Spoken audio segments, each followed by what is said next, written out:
మనం కార్లో ఎక్కడికైనా వెళ్తున్నప్పుడు కార్లో ట్రాష్ అనేది అవుతుంటుంది. మనం ఏమైనా తిన్నప్పుడు కానీ చాక్లెట్స్ చిన్న చిన్న చాక్లెట్స్ కావచ్చు, బనానాస్ కావచ్చు, ఏదైనా ఫుడ్ ఐటమ్ వల్ల.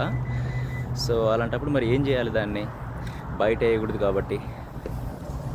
సో మేమైతే నాకు ముందు డ్రైవర్ సీట్ దగ్గర ఒక చిన్న ట్రాష్ క్యాన్ ఉంటుంది ఇట్లా. సో ఇది ఒక ట్రాష్ క్యాన్ అనమాట. ఇది ట్రాష్ కవర్ చిన్నది బ్యాగ్ ఉంటుంది, దీన్ని కూడా చేంజ్ చేయొచ్చు.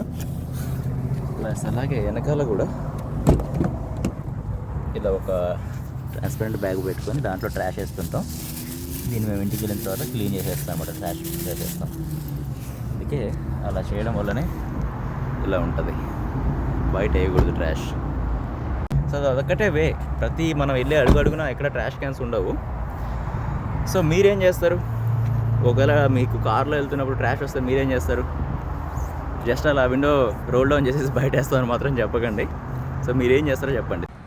అంటే మన దగ్గర అందరూ అట్లా విండో ఓపెన్ చేసేసి డైరెక్ట్గా బయట చెత్త వేసేస్తారు కార్లోంచి అనేది నా ఉద్దేశం కాదు.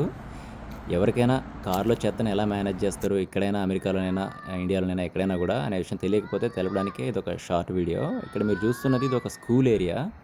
మీరు ఇట్లా బయట చెత్త వేయకూడదు, ఉయ్యకూడదు, పబ్లిక్ ప్రాపర్టీస్ని పాడు చేయకూడదు అనే ఒక common sense, civic sense, basic responsibilities అనే విషయాల్ని ఇంట్లో పిల్లలతోనే, అంటే స్కూల్ పిల్లలే కాదు కాలేజ్ పిల్లలతో కూడా ఒక 2 నిమిషాలు టైం తీసుకొని చెప్పండి. వాళ్ళకి తెలుసో లేదో సంగతి తర్వాత. ఎందుకంటే వాళ్ళే భవిష్యత్తు కాబట్టి మనకి ఫ్యూచర్లోనైనా సరే పోతూ ఉంటే మంచి క్లీన్ సిటీస్ని, మంచిగా మనం డీసెంట్గా ఉండే ఏరియాస్ని చూడొచ్చు. Thank you.